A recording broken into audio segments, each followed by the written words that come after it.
সাবরুমে অনুষ্ঠিত পূর্ণেন্দু স্মৃতি prize money ফুটবলের চ্যাম্পিয়ন হল ইউথ ব্রিগেড জুলাইবাড়ি।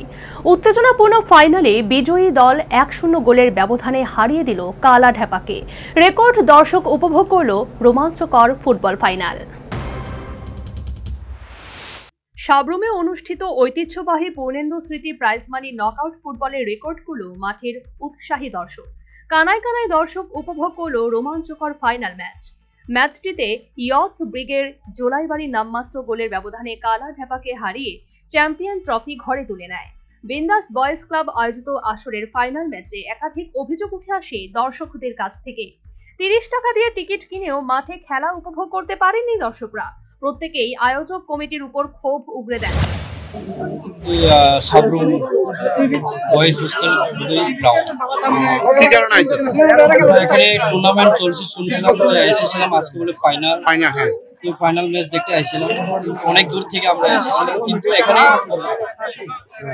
30 টাকা দিয়ে টিকিট করছি আমরা খেলা দেখার জন্য। আমরা একটু উনার খেলা তো উপভোগ করার জন্য আমরা এসেছিলাম। কমিটির পক্ষ থেকে কোনো এখানে অ্যারেঞ্জমেন্ট নেই। মানুষের যে আছে টাকা নিয়েছে, কিন্তু জনগণের কোনো কেয়ার করছিল না ওনারা। আজকের ফাইনাল খেলা আমি আসছিল টিকিট দিয়েছে, খেলার মাঠে ঢুকতে পারছে না। আমি এই টিকিট কাউন্টারে এখানে বলছি আমি খেলার মাঠে ঢুকতে পারছি না। আমার টাকা আমার রিটার্ন করার জন্য তারা রিটার্ন করতেছে না। মানে কেন কেন?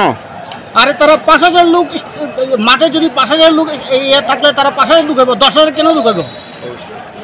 যে কোনো অঘটন করতে পারে এখানে খেলার মাঠে। আমি খেলা মাঠ কীরকম আমি দেখতে পারছি না, তবে আমার থেকে টাকা নিয়েছে। আমি মাঠ দেখতে পারছি না, শুধু আমি ওই টিকিট নিয়ে আমি শুধু ওই মানুষের পিঠ দেখছে, আমি মাঠ দেখছে না। আমার থেকে 30 টাকা নিয়ে।